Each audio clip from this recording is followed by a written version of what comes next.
researchers describe the year 1946 in Cologne, they usually focus on the devastation above ground, the collapsed streets, the ruined neighborhoods, the broken bridges.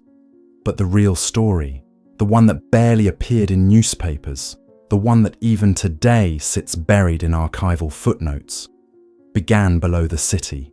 It started with a simple reconstruction order. Engineers were instructed to clear debris around Cologne Cathedral, a structure that, despite bombs, fire and shockwaves, somehow remained standing. The goal was practical: stabilize the plaza, inspect the foundations, and determine whether the cathedral needed reinforcement before the city could rebuild around it. But the moment workers began removing the rubble, something unexpected happened. They broke through a layer that hadn't been exposed in centuries. Beneath the cathedral floor, deeper than medieval foundations were supposed to reach, the crews found walls and chambers that didn't match the architectural plans. Their alignment was off, their depth was unusual, and the stonework didn't resemble the Gothic construction that towered above it. It didn't even resemble Roman work as commonly understood. This wasn't mentioned in public reports.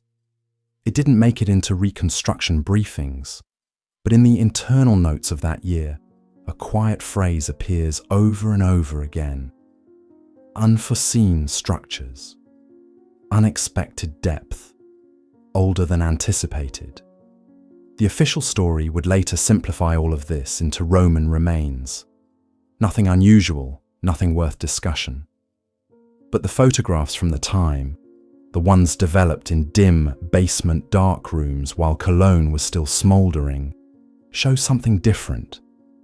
They show workers standing beside stone blocks cut with precision far cleaner than medieval chisels typically allow. Blocks fitted together so tightly that even in the poor lighting of 1946 film grain, no mortar seams are visible.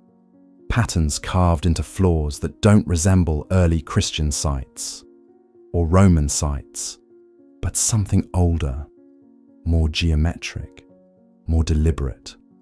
And the deeper they dug, the more the layers stopped looking like history as we know it, and more like history that had been built over, buried, and forgotten. At first, the excavation team tried to categorize everything in the simplest way possible. Old church foundations, earlier Roman settlement remains, a natural accumulation of layers from centuries of habitation. But as notes accumulated and more chambers were uncovered, the inconsistencies multiplied. Why were some of the substructures built to support a weight far greater than the cathedral above them? Why were certain stones shaped in near modular form, as if manufactured rather than carved on site? Why did some corridors extend into darkness far beyond the footprint of the current cathedral? And the question that troubled even the most traditional archaeologists: why were these deeper structures so massive? Cologne Cathedral is enormous, yet the foundational stonework beneath parts of it appeared built for something even larger. Researchers quietly admitted among themselves that the depth and scale didn't line up with medieval records. And although none of them were using terms like lost civilizations, they were acknowledging something just as unsettling. The cathedral was not the first monumental building on that ground. As the documentation increased, so did the silence. Reports became shorter, descriptions became vague, photographs stopped showing the widest angles of the chambers. And then, the excavation zone was partially sealed again in the late 1940s, filled in where needed for stability, and much of what was exposed was returned to darkness. Only fragments remain: notes, a handful of photographs, and the quiet testimonies of archivists who saw the files before some of them disappeared. But even from what survives, a pattern becomes visible. A structure too large for medieval Cologne, stonework too precise for the known Roman timeline, architectural methods that look inherited, foundations that seem to belong to a different era of building entirely. And this is where modern researchers begin asking questions that the 1946 team could barely articulate. Was Cologne Cathedral built above a forgotten monumental complex? Were earlier builders repurposing foundations they didn't fully understand? And why did so many parts of the excavation remain undocumented, sealed, or ignored? Before we go deeper into these layers, before we analyze the chambers, the corridors, the carvings, and the deeper architectural anomalies, if you're interested in these kinds of investigations, make sure you're subscribed. It helps support the research and lets me continue these long-form deep dives. Thank you.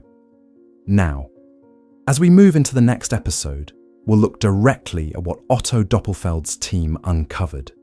Not interpretations, not speculation, but the actual structures, the oversized stone blocks, the unexplained geometric flaws, the water channels buried deeper than medieval engineering requires, and the foundations that look like they once supported something far heavier and far older than the cathedral above them.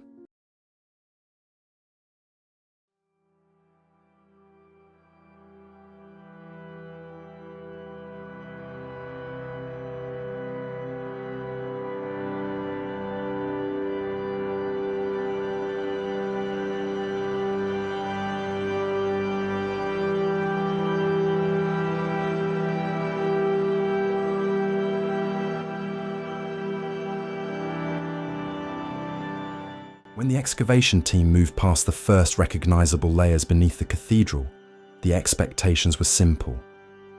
They believed they would find Roman foundations, perhaps some medieval rebuilding, and scattered debris from centuries of renovations. Nothing unusual, nothing extraordinary.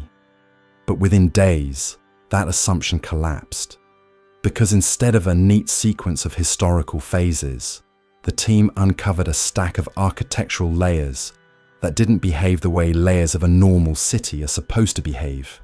The first anomaly was alignment. Each layer, Roman, medieval, pre-Roman, and whatever lay beneath, seemed to follow the same orientation, the same angles, the same geometric grid. Different eras shouldn't do that. Different architects, different cultures, different centuries. They don't build in perfect alignment with the people who lived hundreds or even thousands of years apart. Yet in Cologne they did. Vaults from one era sat directly above vaults from another. Corridors lined up with corridors buried meters below them. Load-bearing walls shared the same trajectory even when separated by centuries.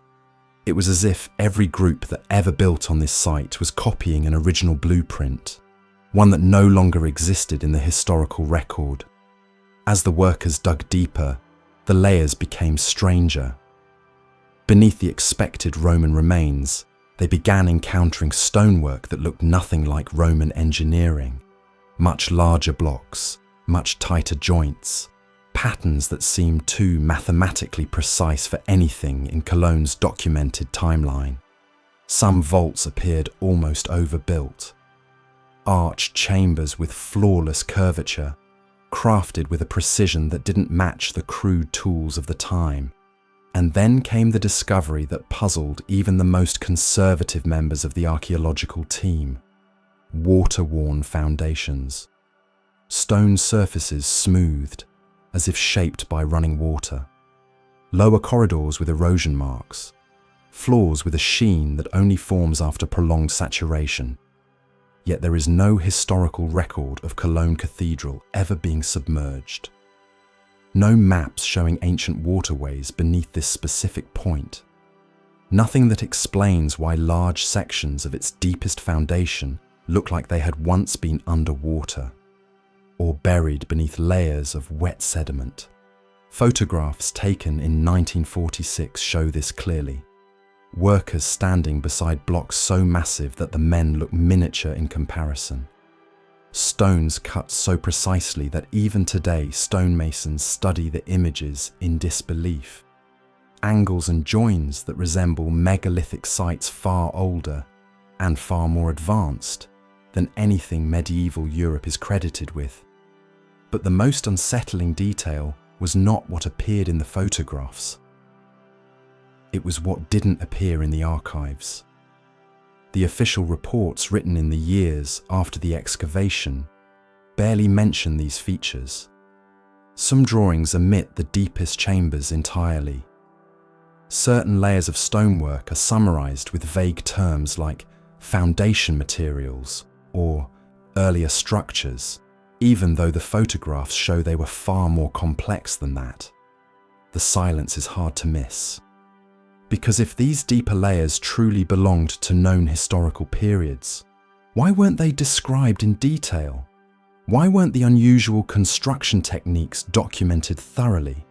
Why were the photographs scattered across archives instead of gathered into a single official report? Even some of the stone blocks raised a red flag. Edges too sharp, surfaces too smooth, grooves too uniform, marks that looked less like hand tools and more like machinery. Machinery that, according to the conventional timeline, didn't exist when those stones were supposedly shaped. The deeper the team dug, the harder it became to fit these findings into the clean, linear narrative of Cologne's past. Because layer by layer, the ground beneath the cathedral began to look less like a sequence of eras and more like a stack of rewritten stories.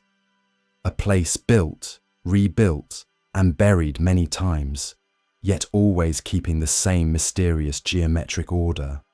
And this brings us to the most important turning point in the entire excavation.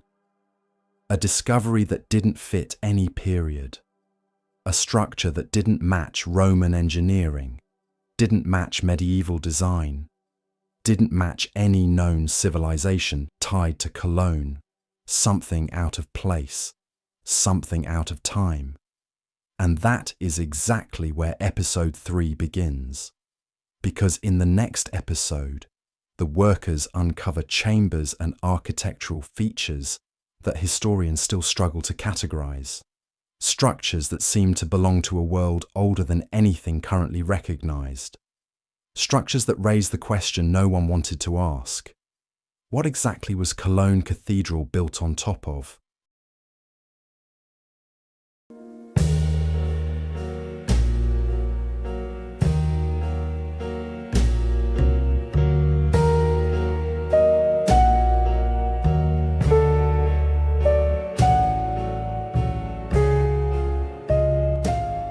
When the excavation team pushed deeper into the ground beneath Cologne Cathedral, the discoveries stopped resembling anything that belonged to a clean and orderly archaeological timeline.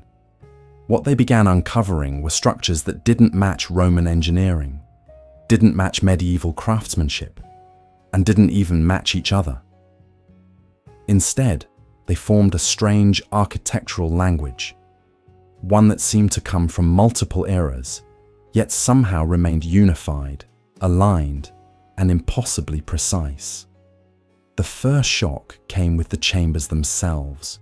These weren't crude storage rooms or narrow Roman basements.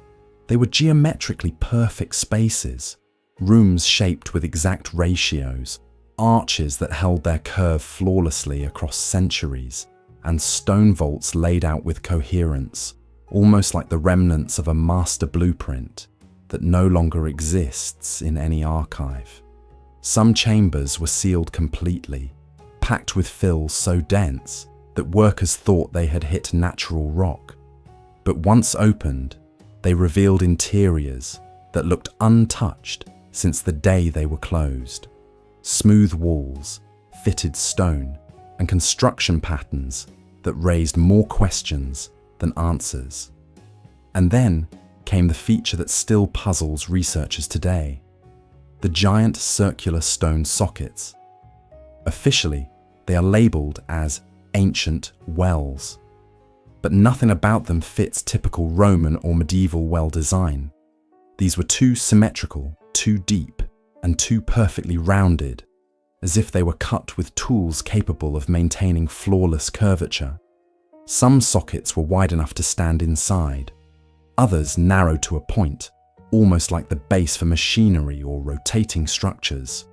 Workers from 1946 described them as engineered cavities, not wells, but forms with a mechanical purpose, though no one could say what that purpose might have been.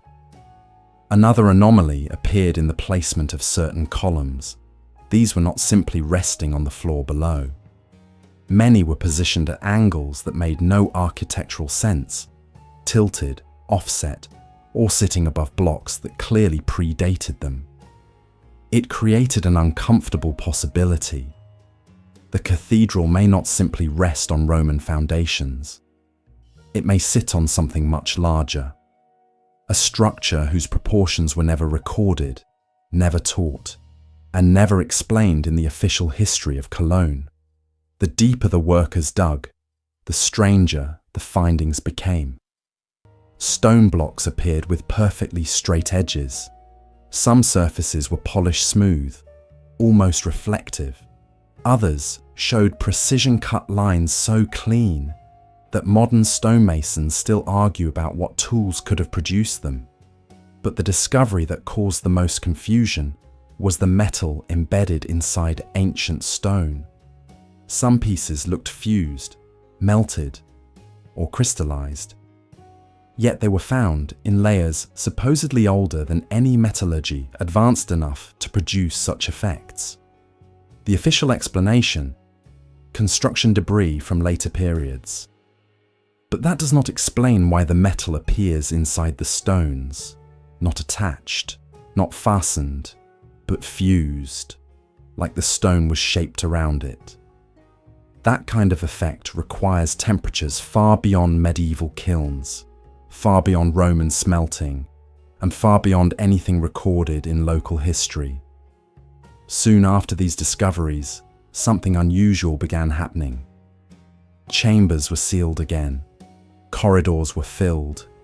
Deep sections of the site were cut off from further excavation. Some of this was officially labelled as structural reinforcement, necessary to stabilize the cathedral after wartime damage.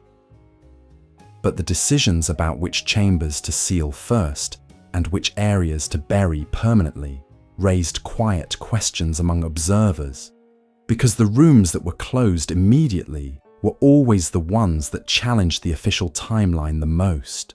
The perfectly cut sockets, the angled columns, the strange metal inclusions, the engineered corridors that seemed to continue far beyond the excavation zone. These corridors were perhaps the most mysterious find of all. They weren't random tunnels. They were part of an organized pattern, a grid of passages that looked less like storage and more like infrastructure, aligned, measured, planned, as if they once connected to a much larger underground network, one that extended beneath the city long before the Cologne Cathedral was ever designed.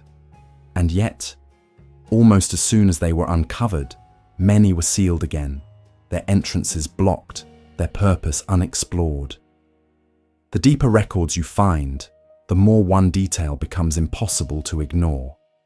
When you study the final weeks of the 1946 excavation, something becomes impossible to ignore. The project didn't end. It was stopped, not completed, not concluded, stopped. The deeper Doppelfeld's team went, the more the tone of their notes changed. Early entries were confident, almost routine, but by the end, the language becomes cautious, vague, and strangely incomplete, as if someone else suddenly controlled what could be written down. And this is where the final mystery begins.